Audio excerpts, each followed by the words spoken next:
എല്ലാവർക്കും നമസ്കാരം. ഇന്ന് നാരായണീയം 45-ാം ദശകത്തിലെ 10-ാമത്തെ ശ്ലോകത്തെക്കുറിച്ച് ചിന്തിക്കാം.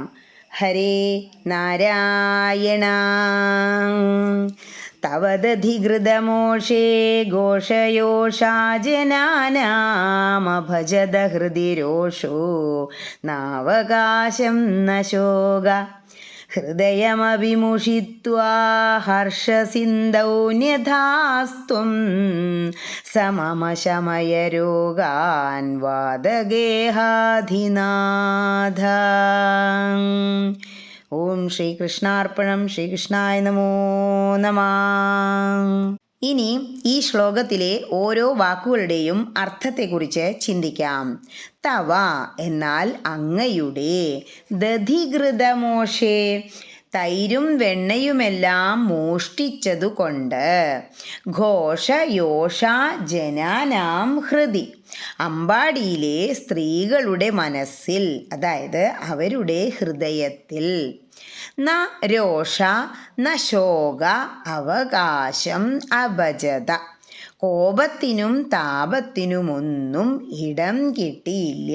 കാരണം ത്വം ഹൃദയമഭിമുഷിത്വാ ഹർഷസിന്ധൗ ന്യഥാ അങ്ങ് അവരുടെ ഹൃദയത്തെ കൂടി കവർന്ന് സന്തോഷസാഗരത്തിലിട്ടു കളഞ്ഞു.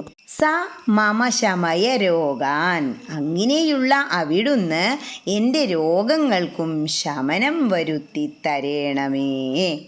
വാദഗേഹാദിനാഥ ഹേ ഗുരുവായൂരപ്പ. ഇനി ഈ അർത്ഥങ്ങളെല്ലാം മനസ്സിൽ വച്ചുകൊണ്ട് ആ ശ്ലോകം ഒന്നുകൂടി ചൊല്ലി നോക്കണം. എന്താ പറയണേ? ഗോപസ്ത്രീകളുടെ വെണ്ണയും തൈരും മോഷ്ടിച്ചതുകൊണ്ട് അവരുടെ മനസ്സിൽ ശോകവും അങ്ങയെ പ്രതി ദേഷ്യവും സ്ഥലം പിടിച്ചില്ല. കാരണം അങ്ങ് അവരുടെ മനസ്സിനെയും മോഷ്ടിച്ച് ആനന്ദസാഗരത്തിൽ ആഴ്ത്തിക്കളഞ്ഞു. അങ്ങനെയുള്ള ഗുരുവായൂർനാഥ എൻ്റെ രോഗങ്ങളെ കൂടി ശമിപ്പിക്കണമേ. അതായത് ഗോപസ്ത്രീകളുടെ ആകെ ഒരു വരുമാന മാർഗം എന്ന് പറയുന്നത് ഈ വെണ്ണയും തൈരും എല്ലാം ഉണ്ടാക്കി വിൽക്കുന്നതാണ്.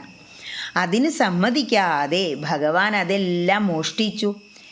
എന്നിട്ടും അവർക്ക് ആർക്കും ഭഗവാനോട് യാതൊരുവിധ ദേഷ്യവും തോന്നിയില്ല. കാരണം ഭഗവാൻ അവരുടെ എല്ലാം ഹൃദയത്തിൽ കയറി സ്ഥാനം പിടിച്ചിരുന്നു. സർവസമയവും അവരുടെ ഹൃദയത്തിൽ സന്തോഷം അലയടിച്ചു. കാരണം അവരുടെ മനസ്സിനുള്ളിൽ നിറയെ ഭഗവാനായിരുന്നു. ഇതോടുകൂടി 45-ാം ദശകം സമാപിച്ചു. ഹരേ കൃഷ്ണ.